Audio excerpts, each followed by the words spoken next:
Once again, all of you, welcome back to my YouTube channel. My name is Adira. എല്ലാവർക്കും എൻ്റെ YouTube ചാനലിലേക്ക് സ്വാഗതം. എൻ്റെ പേര് Athira. So we are discussing CBSE 10th standard students chemistry portion second chapter. CBSE 10th standard പഠിക്കുന്ന കുഞ്ഞുങ്ങളുടെ second chapter chemistry ആണ് നമ്മൾ ഡിസ്കസ് ചെയ്തുകൊണ്ടിരിക്കുന്നത്. നമ്മുടെ ചാപ്റ്ററിന്റെ പേര് എന്ന് പറയുമ്പോൾ acid bases and salt. So today we are going to discuss questions given in your textbook page number 22. Okay.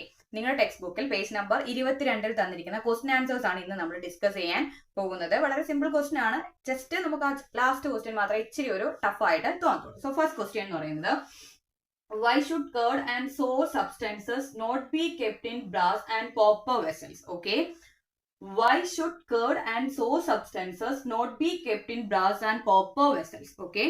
അപ്പൊ curd അല്ലെങ്കിൽ sour substance. അപ്പൊ നമുക്കറിയാം curd തൈര് അല്ലെങ്കിൽ പുളിയുള്ള വസ്തുക്കൾ നമ്മൾ എന്ത് ചെയ്യുന്നില്ല, കോപ്പർ വെസൽസ് മീൻസ് എന്താ, ചെമ്പ് പാത്രം അല്ലെങ്കിൽ ബ്രാസ് എന്ന് പറഞ്ഞാൽ എന്താണ്, alloy of copper and zinc, ലോഹസങ്കരം നമ്മൾ അലോയിക്ക് പറയാറുണ്ട് കേട്ടോ. ലോഹസങ്കരം എന്ന് പറഞ്ഞാൽ ഒന്നിൽ കൂടുതൽ ലോഹങ്ങൾ മിക്സ് ചെയ്തിട്ട് ഫോം ചെയ്യുന്നത്, അതാണ് ഈ ബ്രാസ് എന്ന് പറയുന്നത്. അതിനകത്ത് എന്തൊക്കെയുണ്ട്, കോപ്പറും ഉണ്ട് സിങ്കും ഉണ്ട്. അപ്പം ഈ ബ്രാസിനകത്തും എന്തിനകത്ത്, കോപ്പർ വെസൽസിനകത്ത് നമ്മൾ ഈ കേർഡ് അല്ലെങ്കിൽ സോർ സബ്സ്റ്റൻസ് സ്റ്റോർ ചെയ്യാത്തത് എന്തുകൊണ്ട്? We already know that acid, ഈ സോർ സബ്സ്റ്റൻസ് മീൻസ് അതിനകത്ത് എന്തുണ്ടായിരിക്കണം, presence of acid. If they kept in metals means copper എന്താണ്, ഒരു മെറ്റൽ ആണ് അല്ലെ. If we kept the sour substances in metal vessels they will spoil both the food stuff and the vessel. നമ്മള് ഈ പുളിയുള്ള വസ്തുക്കൾ, പുളി മീൻസ് അതിനകത്ത് എന്തുണ്ട്, ഈ പറയുന്ന ആസിഡ് മീൻസ് ആസിഡിന്റെ പ്രസൻസ് അതിനകത്ത് ഉള്ളത് കൊണ്ടാണ് ആ സബ്സ്റ്റൻസിന് എന്ത് ടേസ്റ്റ് ഉള്ളത്, സോർ ടേസ്റ്റ് ഉള്ളത്. ഈ സോർ ടേസ്റ്റ് ഉള്ള വസ്തു നമ്മൾ കോപ്പർ വെസലിനകത്തോ അതർവൈസ് ബ്രാസിന്റെ വെസലിനകത്തോ നമ്മൾ കെപ്റ്റ് ചെയ്യുകയാണെന്നുണ്ടെങ്കിൽ അല്ലെങ്കിൽ വെക്കുകയാണെന്നുണ്ടെങ്കിൽ അത് എന്ത് ചെയ്യും, ഈ ഫുഡിനകത്തുള്ള ആസിഡ് മീൻസ് ഹൈഡ്രജനും ഈ മെറ്റലുമായിട്ട് റിയാക്ട് ചെയ്ത് നമ്മൾ വെച്ചിരിക്കുന്ന ഫുഡ് ഐറ്റവും സ്പോയിലാവും, ആ വെസലും എന്താകും, നശിച്ച് പോകും. That's why we are not kept this substances in copper and brass vessels. അതുകൊണ്ടാണ് നമ്മൾ എന്ത് ചെയ്യാത്തത്, ഇതിനകത്ത് ഈ രണ്ട് വസ്തുക്കൾ അതായത് സോർ ടേസ്റ്റ് ഉള്ള വസ്തുക്കളും കേർഡും മെറ്റൽ പാത്രങ്ങളിൽ സൂക്ഷിക്കാത്തത്. ഓക്കെ. അപ്പം മെറ്റലും ആസിഡും റിയാക്ട് ചെയ്ത് ഫുഡും പന്നലാക്കും, ആ പാത്രവും എന്തായി പോകും, നശിച്ച് പോകും. അതുകൊണ്ടാണ് നമ്മൾ അതിനകത്ത് അത് സൂക്ഷിക്കാത്തത്. Then second question, which gas is usually liberated when an acid reacts with a metal? Give example and write down the conformation test. Okay. So ഇവിടെ ക്വസ്റ്റ്യൻ ഒന്നും കൂടി പറയാം. which gas is usually liberated when an acid reacts with a metal? അപ്പം acid എന്തുമായിട്ട് react ചെയ്യുന്നു എന്ന് പറയുന്നുണ്ട്, മെറ്റലുമായിട്ട് react ചെയ്യുന്നുണ്ട്. Okay. Acid reacts with metal. which gas is usually liberated? ഏത് ഗ്യാസ് ആണ് അത് ലിബറേറ്റ് ചെയ്യുന്നത്?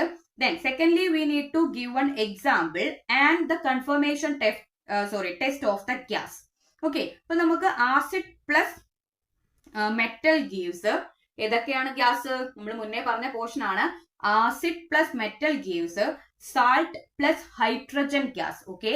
Acid plus metal gives salt plus hydrogen gas. അപ്പം which gas is usually liberated? The answer is hydrogen gas. Okay. The answer is hydrogen gas and there is need of one example. So we can take hydrochloric acid. Okay. HCl plus sodium metal. Hydrochloric acid HCl plus sodium metal gives, നമുക്ക് salt form ചെയ്യണമെങ്കിൽ എന്താണ്, sodium chloride NaCl plus എന്താണ് H2. Okay. NaCl plus H2. So the gas is hydrogen. We can confirm that the gas is hydrogen with the confirmation test. എങ്ങനെയാണ് നമ്മൾ ആ gas hydrogen ആണ് confirm ചെയ്യുന്നത്? അവിടെ എന്ത് വേണം, ഒരു കൺഫർമേഷൻ ടെസ്റ്റും കൂടി വേണം. The confirmation test of hydrogen gas, we need to brought a burning candle near to the test tube. Means നമ്മൾ മെറ്റലും ആസിഡും കൂടെ റിയാക്ട് ചെയ്യുന്ന ആ ടെസ്റ്റ് ട്യൂബിന്റെ അടുത്ത് എന്ത് ചെയ്യുന്നു, ഹൈഡ്രജൻ ഗ്യാസ് ഇവോൾവ് ചെയ്യുന്നുണ്ടായിരിക്കും. അതിലേക്ക് നമ്മളൊരു ബേണിംഗ് കാൻഡിൽ അടുത്തോട്ട് വരുമ്പോൾ the gas burns with a pop sound and the candle extinguished. Okay. ആ ഗ്യാസ് എന്ത് ചെയ്യും, ഒരു പോപ്പ് സൗണ്ടോടുകൂടി കത്തുകയും ബട്ട് ദ കാൻഡിൽ എന്ത് ചെയ്യും, അണഞ്ഞു പോവുകയും ചെയ്യുന്നു. So we can confirm that the gas is hydrogen. Gas pop സൗണ്ടോടുകൂടി കത്തും, പക്ഷെ ബേണിംഗ് കാൻഡിൽ എന്തായി പോകും, തവിഞ്ഞ് അല്ലെങ്കിൽ അണഞ്ഞ് പോവുകയും ചെയ്യുന്നു. That's the confirmation test of hydrogen gas. We need to brought near a burning candle. Then at that time we can observe that the gas burns with a pop sound and the candle extinguished. Okay. Then next question means the third question. Metal compound A reacts with hydrochloric acid. ഏതോ ഒരു metal compound എന്തുമായിട്ട് react ചെയ്തു?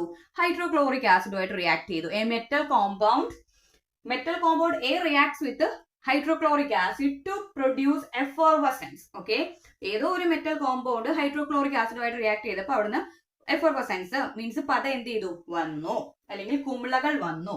Then the gas evolved extinguishes a burning candle. ആ വന്ന gas എന്ത് ചെയ്തു? ഒരു burning candle അങ്ങ് തവിച്ചു, means അതങ്ങ് തവിഞ്ഞു പോയി. Then write a balanced chemical equation for the reaction if one of the compound formed is calcium chloride. അപ്പം ഇത്രയും കാര്യം തന്നിട്ടുണ്ട്. ഏതോ ഒരു മെറ്റൽ കോമ്പൗണ്ട് ഹൈഡ്രോക്ലോറിക് ആസിഡുമായിട്ട് റിയാക്ട് ചെയ്തപ്പം എഫർവസൻസ് വന്നു. ഈ വന്ന ഗ്യാസ് മൂലം ബേണിംഗ് ക്യാൻഡിൽ എന്തായി പോയി? അത് എക്സ്റ്റിംഗ്വിഷ്ഡ് ആയി. ദെൻ ഈ കോമ്പൗണ്ടും ഹൈഡ്രോക്ലോറിക് ആസിഡുമായിട്ട് റിയാക്ട് ചെയ്തപ്പോൾ ഫോം ചെയ്ത ഒരു കോമ്പൗണ്ട് എന്ന് പറയുന്നത് എന്താണ്? കാൽസ്യം ക്ലോറൈഡ് ആണ് തന്നിട്ടുണ്ട്. ഓക്കെ, ഇനി നമുക്കത് എന്ത് ചെയ്യണം? അതിന്റെ ബാലൻസ്ഡ് കെമിക്കൽ ഇക്വേഷൻ എഴുതണം.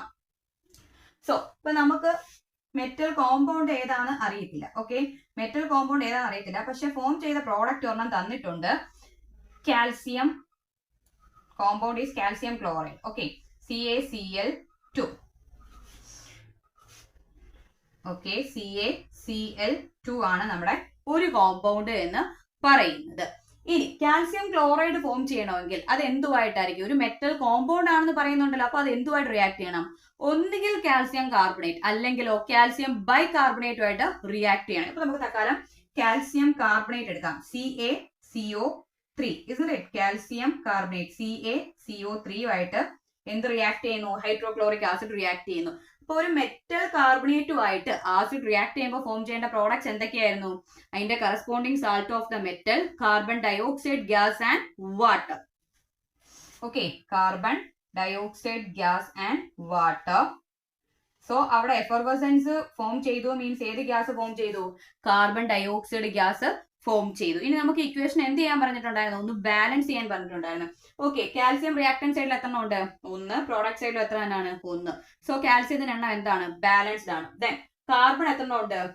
റിയാക്ടൻ സൈഡിൽ 1, പ്രോഡക്റ്റ് സൈഡിലും 1. കാർബണും എന്താണ്? ബാലൻസ്ഡ് ആയിട്ടുണ്ട്. ദെൻ ഓക്സിജൻ റിയാക്ടൻ സൈഡിൽ 3. ഇവിടെ നോക്കുക, O2 CO2വിനകത്ത് 2 എണ്ണം ഉണ്ട്, ഹൈഡ്രജനകത്ത് 1. അപ്പൊ എത്രയായി? 3. ഓക്സിജൻ എന്താണ്? ബാലൻസ്ഡ് ആണ്. ദെൻ ഹൈഡ്രജൻ റിയാക്ടൻ സൈഡിൽ 1, പ്രോഡക്റ്റ് സൈഡിൽ എത്ര ഉണ്ട്? 2. അപ്പൊ ഹൈഡ്രജൻ എന്തല്ല? ബാലൻസ്ഡ് അല്ല. അപ്പൊ നമുക്ക് ഇവിടെ എന്ത് ചെയ്യാം? ഹൈഡ്രജൻ ഒരു 2 ഇട്ട് കൊടുത്താൽ ആര് ബാലൻസ്ഡ് ആയി? ഹൈഡ്രജൻ ബാലൻസ്ഡ് ആയി. ദെൻ കാൽസ്യം ക്ലോറൈഡിനകത്ത് ക്ലോറിൻ പ്രോഡക്റ്റ് സൈഡിൽ എത്ര ഉണ്ട്? 2. ഇപ്പൊ നമ്മൾ ഈ 2 ഇട്ട് കൊടുത്തപ്പോഴത്തേക്ക് ക്ലോറിൻ എത്ര ആയി? 2. So the equation is balance ആണല്ലോ. നമ്മുടെ ലാസ്റ്റ് ക്വസ്റ്റ്യൻ എന്ന് പറയുന്നത് ഏതോ ഒരു മെറ്റൽ കോമ്പൗണ്ട് ഹൈഡ്രോക്ലോറിക് ആസിഡുമായിട്ട് റിയാക്ട് ചെയ്തപ്പോൾ എഫർവസൻസ് ഫോം ചെയ്തു, means carbon dioxide gas form ചെയ്തു. ദെൻ ഈ എഫർവസൻസ് എന്ത് ചെയ്തെന്നാ പറഞ്ഞത്? ഒരു ബേണിംഗ് ക്യാൻഡിലെ എക്സ്റ്റിംഗ്വിഷ് ചെയ്തു. അപ്പം ഏതാണ് ഗ്യാസ് എന്ന് വെച്ചാൽ കാർബൺ ഡയോക്സൈഡ് ആയിരുന്നു അവിടുത്തെ ഗ്യാസ് എന്ന് പറയുന്നത്. ദെൻ നമുക്ക് എന്ത് ചെയ്യണം? ഒരു കോമ്പൗണ്ട് കാൽസ്യം ക്ലോറൈഡ് ആണ് എന്ന് തന്നിട്ടുണ്ട്. അപ്പൊ കാൽസ്യം കാർബണേറ്റ് ഹൈഡ്രോക്ലോറിക് ആസിഡുമായിട്ട് റിയാക്ട് ചെയ്യുമ്പോൾ കാൽസ്യം ക്ലോറൈഡ് ഫോം ചെയ്യും എന്നൊരു കൺഫർമേഷൻ അല്ലെങ്കിൽ കൺക്ലൂഷനിലേക്ക് നമ്മൾ എത്തുന്നു. ദെൻ നമുക്ക് ആ ഇക്വേഷൻ എന്ത് ചെയ്യണമായിരുന്നു? ബാലൻസ് ചെയ്യണമായിരുന്നു. So CaCO3 plus 2HCl gives CaCl2 plus CO2 plus H2O. Okay, അതാണ് നമ്മുടെ ക്വസ്റ്റ്യൻ ആൻസേഴ്സ് തന്നിരിക്കുന്ന പേജ് നമ്പർ 22-ല്.